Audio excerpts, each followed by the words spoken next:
اپنی نظر اور شرمگاہ کی حفاظت کریں۔ اس دور کا سب سے بڑا فتنہ یہ ہے کہ نگاہیں پاک نہیں رہی، نگاہیں غلیظ اور گندی ہو گئی، شرمگاہوں میں وہ تقدس نہیں رہا ہے۔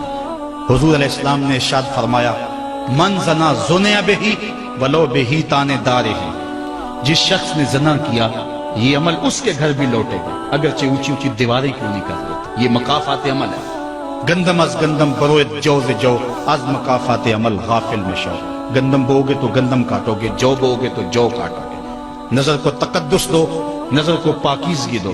حضرت لقمان حکیم کہتے ہیں کہ میں کئی نبیوں سے ملا ہوں، کئی نبیوں سے ملاقات کی ہے، اور میں ان سے دو دو چار چار باتیں جمع کی ہیں، اور ان ساری باتوں کو میں نے جمع کر کے 100 باتیں جمع کی ہیں، اور ان کا پھر میں نے خلاصہ تیار کیا ہے۔ ان میں 8 باتیں الگ کی ہیں۔ ان 8 باتوں میں ایک بات یہ ہے، جب کسی کے گھر جاؤ تو نظر کو حفاظت میں رکھو۔ جس شخص کے مہمان بنو، جس کے گھر جاؤ، تمہاری نظر نہ بھٹکنے پائے۔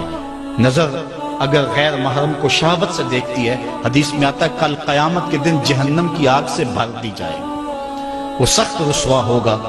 آج میڈیا کی آوارگی اور انٹرنیٹ پہ جو کچھ ہو رہا ہے، ٹیلی ویژن اور سینما جو بدتمیزی پھیلا رہے ہیں، اور موبائل پیکج جس طرح بے حیائی کو فروغ ہو رہا ہے، ہم اس کے خلاف پوری قوت کے ساتھ بند باندھیں۔ اپنی اولادوں کے ہاتھوں سے ناول چھین لو، ان کے ہاتھوں سے جو ہے وہ فلمیں چھین لو، ان کی خلوتوں پہ نظر رکھو اور ان کی حفاظت کرو۔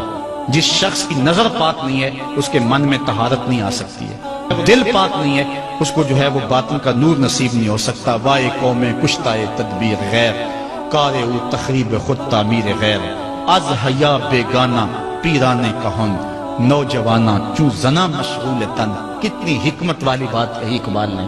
وہ اپنے دور کا دکھڑا سناتا ہے، جس دور سے ہم گزر رہے ہیں اب تو عجیب حال ہو گئے۔ اقبال کہتا ہے یہ جو میرا دور ہے، جوان تو جوان رہے، بوڑھوں کی نظروں میں حیا نہیں رہا۔ از حیا بیگانہ پیرانے کہن، بوڑھے لوگوں کی آنکھوں میں بھی اقبال کہتا ہے حیا نہیں رہا۔ نوجوانہ چوں زنا مشغول تن، اور نوجوان عورتوں کی طرح اپنے تن کے ساتھ لگے ہوئے ہیں، اپنے تن کو سنوارنے میں ہر وقت کنگھی پٹی میں لگے ہوئے ہیں۔ یہ مردوں کا کام نہیں ہوتا، یہ دلیروں اور بہادروں کا کام نہیں ہوتا، یہ عورتوں کے وظیفے ہیں۔ در دل شاں آرزوہا بے ثبات، مردہ زائن از بطون امہات۔ ان کے دلوں میں آرزویں کوئی اور ہی ہیں، اور ماؤں کے پیٹوں سے مردہ جنم لے رہے ہیں۔ دخترانے او بزلف خود اسیر، شوخ چشموں خود نماؤ خود دگیر۔ اور قوم کی بیٹیاں اپنی زلف کی خود قیدی ہو چکی ہیں، اور ہر وقت جو ہے وہ اپنے آپ کو آئینے میں دیکھتی رہتی ہیں۔ ساختہ پرداختہ دل باختہ، ابروان مثل دو تیغ آختہ۔ وہ جو گھر کی رونق تھی، جو آبرو اور حیا کا دوسرا نام تھا، آج وہ دل پھینک قسم کی ہو گئی ہے۔ آہ قوم میں دل سے حق پرداختہ، مرد و مرگے خیش را نہ شناختہ۔ اقبال کہتا ہے ہائے قوم کہ جو مر گئی اور اسے ابھی تک پتہ ہی نہیں چلا کہ میں مر چکی ہوں اور جینے کا سامان نہیں کرتی۔ حضور نے فرمایا ہر دین کی کوئی پہچان ہوتی ہے، میرے دین کی پہچان حیا ہے، اگر حیا نہیں ہے تو دین ہی نہیں ہے۔ ہم نے جس دور میں اپنے ماں باپ سے دین سیکھا تو اس وقت اتنے فرقے بھی نہیں تھے، نہ بات بات پہ شرک کے فتوے لگتے تھے، اور نہ ہی لوگ دین کو کاروبار بنائے ہوئے تھے۔ اس وقت کوئی کھڑا ہو کے نعت بھی پڑھتا تھا تو اس کی آنکھیں بند ہوتی تھیں اور تصور مدینے کی گلیوں کا طواف کر رہا ہوتا تھا۔ اور اگر کوئی پیر طریقت تھا تو اس کا مقصد مخلوق کو اللہ تک پہنچانا تھا، لوگوں کا دل اپنی جانب موڑ کے مائل کر کے اپنی جیب گرم کرنا مقصد نہیں تھا۔ اس وقت عالم دین لوگوں کی عقیدتوں کو سمیٹ کر کے، گھیر کر کے، اپنی عقیدت کے دائرے میں ڈال کر کے ان سے سطحی مفاد حاصل کرنے کا دھندا نہیں کرتے تھے۔ اس وقت عالم دین بندے کو گناہ سے نکال کر کے اللہ کی دہلیز پہ سجدہ ریز کرنے کا کام کرتے تھے۔ اور آج ہم دیکھتے ہیں کہ فرقہ پرستوں نے اسلام کو توڑ کے رکھ دیا، اور جو لوگ بیچارے اللہ کے حضور سجدہ ریز ہوتے ہیں، ان پر شرک کے اور بدعت کے فتوے لگا کر کے ان کو اسلام سے بدزن کرنے کی کوشش کی، اور نعت خوانیاں ایک بہت بڑا کاروبار بن گیا، اور پیری مریدی ایک بہت بڑا دھندا بن گیا، تو اس دور کے اندر اپنی اولاد کو سنبھالنا، وہ طرح طرح کے سوال کرتی ہے، پوچھتی ہے، تو پھر ان کو دین پر مطمئن رکھنا اتنا آسان کام نہیں ہے۔ ہمارے والدین نے ہماری تربیت کی تو ان کے لیے قدرے آسان تھا، لیکن ہمارے لیے اپنی اولاد کو سنبھالنا اور دین کی راہ پر ڈالنا قدرے مشکل ہے۔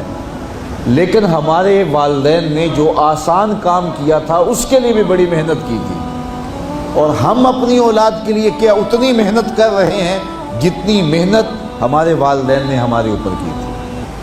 تو اگر ہم نہیں کر رہے تو پھر ہماری اگلی اولادیں یا ان کی اگلی نسلیں پھر کن ہاتھوں میں ہوں گی؟ تو اس لیے ہمیں خاص طور پہ سوچنا چاہیے۔ میں نے قرآن مجید کی جو آیت کریمہ پڑھی ہے اس میں ارشاد فرمایا، اپنے آپ کو اور اپنی اولاد کو دوزخ کی آگ سے بچا لو جس کا ایندھن انسان اور پتھر ہے۔ تو مجھے اور آپ کو اپنی اولاد کی حفاظت کرنی چاہیے۔ بعض اوقات ہم وطن چھوڑ کے یہاں آتے ہیں اس لیے کہ ہماری اولادوں کا مستقبل ٹھیک ہو جائے۔ ہم خود پردیس کاٹ لیتے ہیں، تنہائیاں کاٹ لیتے ہیں، اذیتوں سے گزر جاتے ہیں، لیکن اولاد راہ مستقیم سے بھٹک جاتی ہے تو ہم نے ان کی دنیا کی زندگی کی تو سنوار دی، لیکن جو حقیقی ابدی اور سرمدی زندگی ہے جو کبھی ختم ہونے والی نہیں ہے تو وہ برباد ہوگی۔ تو ہم نے اپنی اولاد کا بھلا نہیں کیا ہے، اپنی اولاد کا نقصان کیا۔ تو ہمیں چاہیے کہ ہم اپنی اولادوں کی حفاظت کریں، اور اولادوں کی حفاظت کیا ہے؟ ان کے اخلاق اچھے ہوں، ان کا کردار خوبصورت ہو، ان کے دین کی حفاظت ہو، اور وہ ایک صالح، سچے اور کھرے مسلمان کے صورت اپنی زندگی گزارنے کی مشق کریں، اور اس کا عملی نتیجہ ہماری آنکھوں کے سامنے ہو۔ میرے حضور نے ارشاد فرمایا کہ اپنی اولادوں کو 3 چیزیں سکھاؤ۔ پہلی چیز حب نبیکم، اپنی اولاد کو نبی کریم علیہ السلام کا پیار سکھاؤ۔ دوسری چیز وحب اہل بیت ہی، اور حضور کے اہل بیت کا پیار سکھاؤ۔ اور تیسری چیز وتلاوت القرآن، انہیں قرآن مجید کی تلاوت کرنا سکھاؤ۔ یہ 3 چیزیں آپ اگر بچپن سے ہی اپنی اولاد کے اندر داخل کر چکے تو پھر آپ کامیاب ہوئے۔ یہ بات ذہن میں رکھیے کہ ہم اس وقت متوجہ ہوتے ہیں